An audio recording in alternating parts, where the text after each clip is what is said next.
We're delighted to have another of this year's University of Staffordshire Business Awards finalists in the studio with us today. I'm going to hand over so that she can introduce herself. Hey, I'm Josie Morris and I am CEO of Woolcool, based in Stone in Staffordshire. Now, Josie, some people, hard to believe, might be listening to this or watching this and not know what Woolcool is.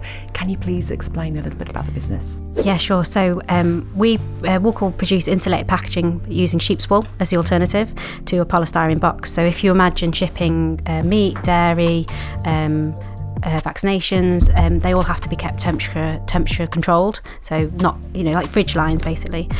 So our packaging is an alternative to polystyrene boxes, which are traditionally used. As I say, we use 100% sheep's wool, which is obviously sustainable, and it's a material that hopefully up until we started using it, the type of material we use of it goes to waste.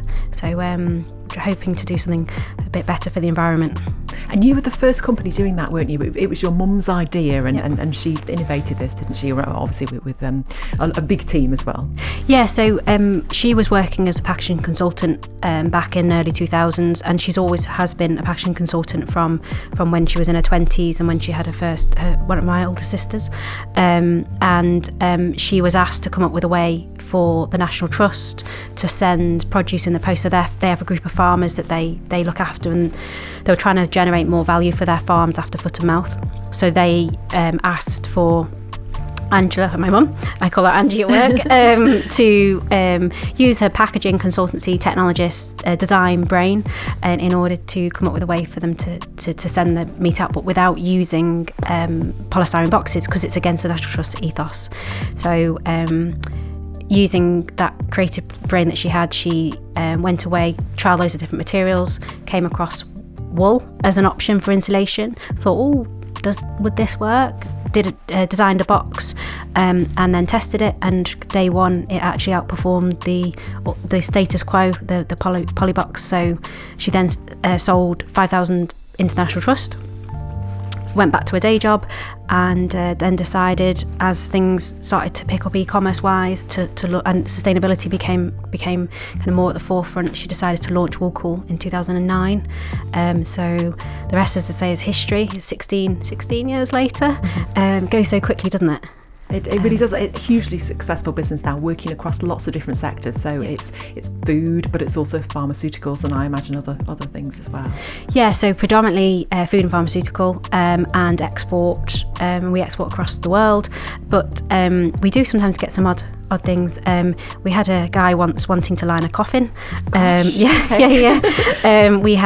We've just recently launched a brand into horticulture called Hortiwool, and that is taking the slab concept but for use in the garden, because as a natural material it's great for things like hanging baskets. It's safe outdoors. The birds will use it for their nesting. So kind of off the back of people receiving our packaging, they would ask us for more because they'd put it in the garden. Yes. For the birds and things. And then we found loads of benefits, such as it's a slug deterrent. I'm not selling it here. It isn't a sales pitch, but it's a great slug deterrent. So we went from the business to business world to a business to consumer world with that product.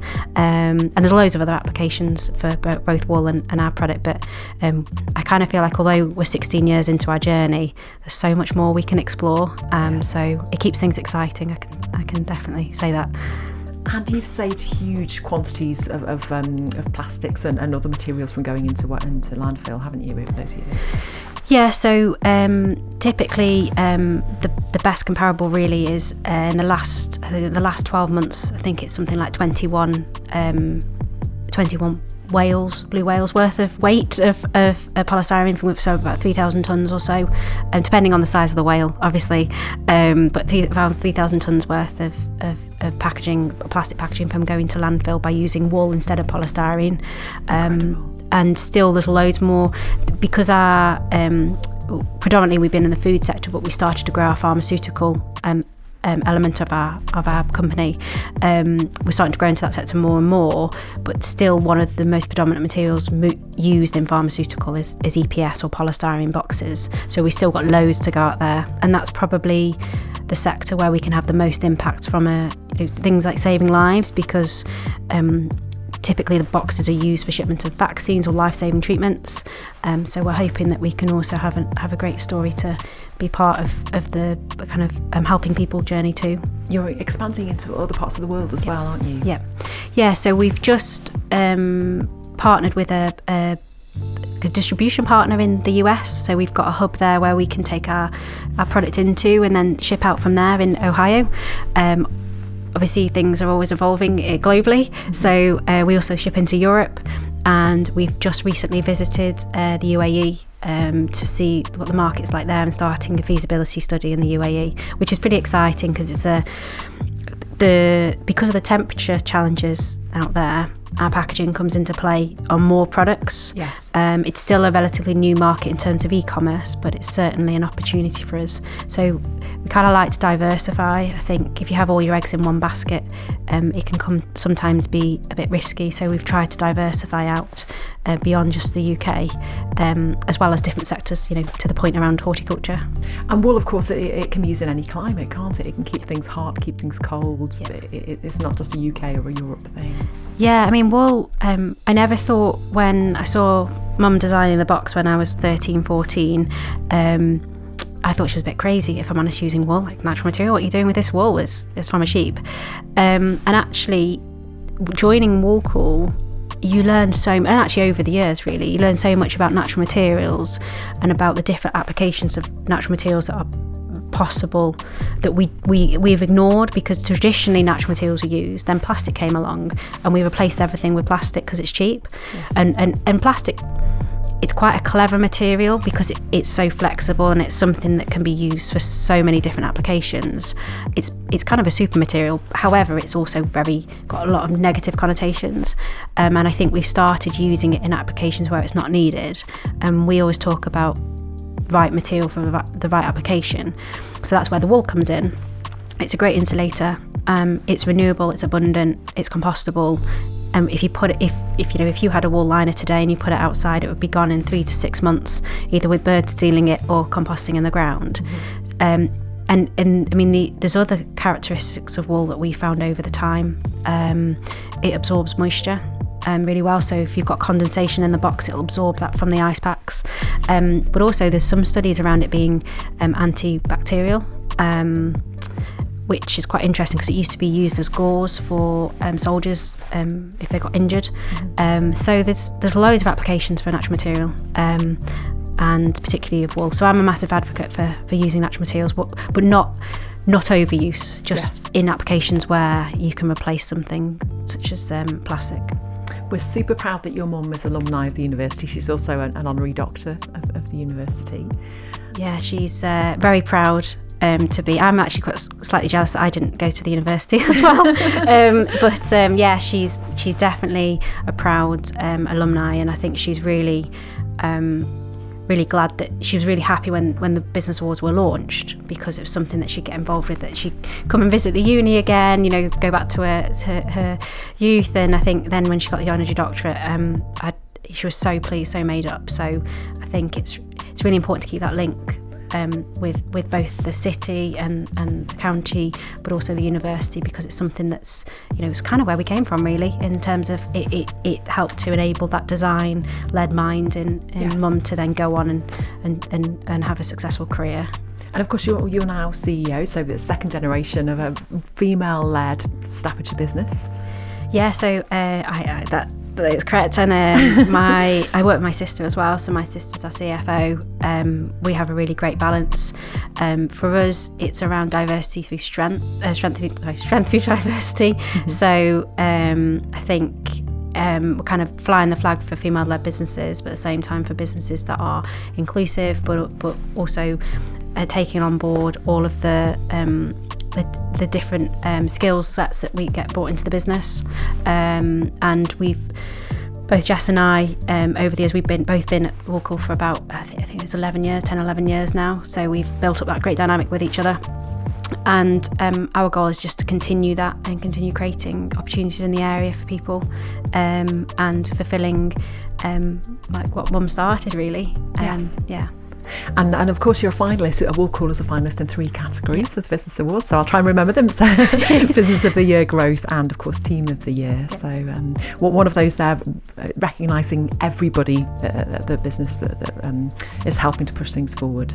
Yeah, and I think that's what we always say. I think it's really important as a business to recognise it's not about the people, it's not really about the directors or the managers, it's actually about everyone. And I'm a big believer in being part of the team, not in front of the team or not above the team. I think you have to always be willing to chip in wherever, and I always recognise we would not be where we are without the team we have, and that's both the team internally but also the stakeholders and supporters that we've had externally. So whether it's you guys at the uni, whether it's other local businesses we interact with, whether it's the council, whether it's all of the people along the way that are our suppliers, whether it's all the people along the way that have helped contribute. So although it's the team who work very hard and are really passionate and committed, that I recognise that's why we went for the team, because I wanted them to get an award for something, because quite often it's the award for the company.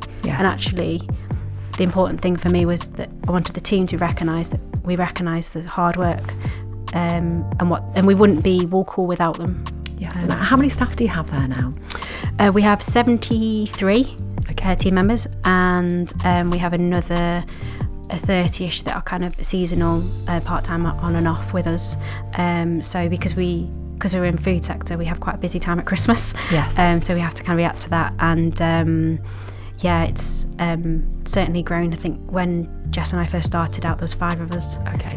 So it's quite a baptism of fire as you grow and you get more people, and you want to keep the culture of the business going though as well. So that's always a challenge, constantly making sure the business is growing and evolving but keeping that kind of family-led culture.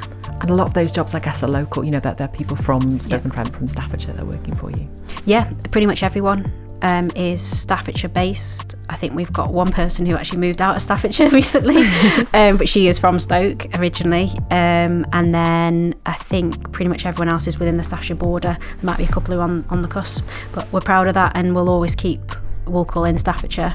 That's our commitment, and I want to create more jobs and more opportunities. And I think the most important thing for us is that when people are at Woolcool, I'd like them all to stay forever, obviously, but if they do choose to move on, that we've given them an opportunity to grow and develop. So we've had a number of our team have gone through degrees at the uni while working. That's good.